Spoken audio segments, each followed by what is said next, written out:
दोस्तों, क्या आपको पता है भारतीय टीम के अध्यक्ष और प्रेसिडेंट रोजर विनी ने अपने पद से इस्तीफा दे दिया, यानी अपने पद को रिजाइन कर दिया है। तो आखिर क्यों इस्तीफा दिया है, क्या कारण है, क्या रीजन है, क्या आपको पता है? नहीं। अरे तो हम बताएंगे, लेकिन उससे पहले हमारे चैनल को सब्सक्राइब और वीडियो को लाइक शेयर भी कर दिया है। दोस्तों, रोजर विन्नी वो नाम है जिसने 1983 में भारतीय टीम को चैंपियन बनाने में अपना बहुमूल्य योगदान दिया था बॉलिंग से। क्योंकि रोजर विन्नी के दम पर ही भारतीय टीम 1983 में पहली बार कोई आईसीसी ट्रॉफी जीतने में कामयाब रही थी। उसमें रोजर विन्नी का बहुत बड़ा योगदान था। दोस्तों, आप लोग भले ही ना जानते हो रोजर विन्नी कौन है, लेकिन रोजर विन्नी वही जो स्टुअर्ट विन्नी है, उनके पिता हैं रोजर विन्नी। तो यहाँ पर रोजर विन्नी ने कमाल की परफॉर्मेंस की थी 1983 में, जिसके दम पर भारतीय टीम पहली बार कोई आईसीसी ट्रॉफी उठाने में कामयाब रही थी। और वहाँ पर इन्होंने उस पूरे टूर्नामेंट में 8 मैचेस खेले थे और 8 मैचों में इन्होंने जबरदस्त गेंदबाजी की थी, 18 विकेट लिए थे। मतलब कमाल की परफॉर्मेंस दी थी यार उस टूर्नामेंट में पूरे।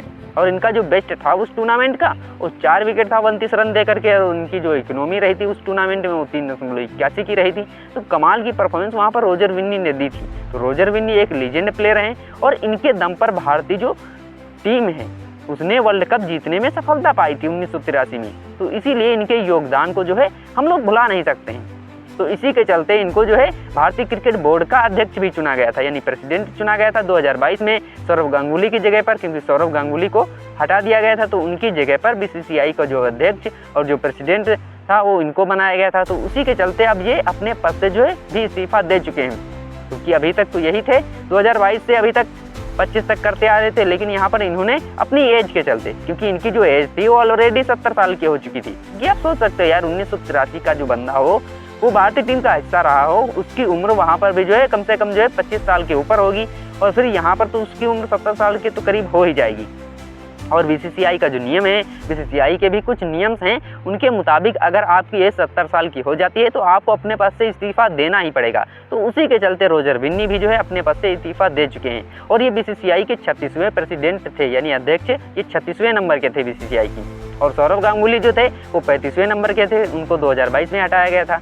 तो यहाँ पर रोजर विन्नी को बनाया गया था 2022 में। अब ये 3 सालों तक लगभग ये कार्य कर चुके हैं, तो इनको हटा दिया गया है यहाँ पर। अब 2027 के लिए भारतीय टीम का कोई नया वो अध्यक्ष चुना जाएगा। लेकिन फिलहाल यहाँ पर जो राजीव शुक्ला हैं, यानी जो उपाध्यक्ष हैं, उनको ही कार्यवाहक अध्यक्ष चुना गया है। क्योंकि इतनी जल्दी तो आप अध्यक्ष का चुनाव कर नहीं सकते, उसमें समय लगेगा। तो यहाँ पर बीसीसीआई का जो अध्यक्ष है वो फिलहाल कार्यवाहक अध्यक्ष राजीव शुक्ला को ही बनाया गया है, जो उपाध्यक्ष हैं। क्योंकि यहाँ पर राजीव शुक्ला जो थे उन्होंने एक मीटिंग की थी, यानी जो हाल ही में ऑनलाइन गेमिंग सट्टेबाजी को लेकर के बिल पारित हुआ है भारतीय सरकार के द्वारा, और संसद में जो बिल पास हुआ है उसी के चलते एक कानून बना है कि ऑनलाइन गेमिंग सट्टेबाजी ऐप को बंद कर दिए गए। तो उसी पर एक मीटिंग करनी थी, एपेक्स मीटिंग। तो उसी मीटिंग में यहाँ पर उससे पहले ही रोजर विन्नी ने इस्तीफा दे दिया, यानी वो मीटिंग हुई और फिर उसके बाद रोजर विन्नी ने इस्तीफा दे दिया अपने पद से, कि कहा यार अब हम नहीं कर पाएंगे, क्योंकि इनकी एज हो चुकी थी। और एज लिमिट सबसे बड़ी वजह है इनके इस्तीफा देने की, और कोई वजह नहीं है। क्योंकि 70 साल के ऊपर का कोई भी व्यक्ति बीसीसीआई के अंदर कार्य नहीं कर सकता। तो इसी के चलते इनको अपने पद से रिजाइन करना पड़ा, जो रोजर विन्नी है। बाकी दोस्तों, आपको क्या लगता है, क्या अगला प्रेसिडेंट वो राजीव शुक्ला ही होंगे? क्योंकि राजीव शुक्ला 2020 से निर्विरोध निर्वाचित हुए थे उपाध्यक्ष पद के लिए। और अगर हम बात करें इनको पैसा कितना मिलता है, तो भारत में जो मीटिंग्स होती हैं उसके लिए इनको 40,000 प्रतिदिन भत्ता दिया जाता है भारत में मीटिंग करने के लिए। और विदेश का दौरा करते हैं बीसीसीआई के जो अध्यक्ष हैं, या किसी देश में दूसरे देश में जाते हैं, तो वहाँ पर इनको लगभग वो 84,000 रुपये प्रतिदिन के हिसाब से मिलता है। और इनको जो सुविधाएं हैं वो फर्स्ट क्लास की सुविधाएं दी जाती हैं वहाँ पर।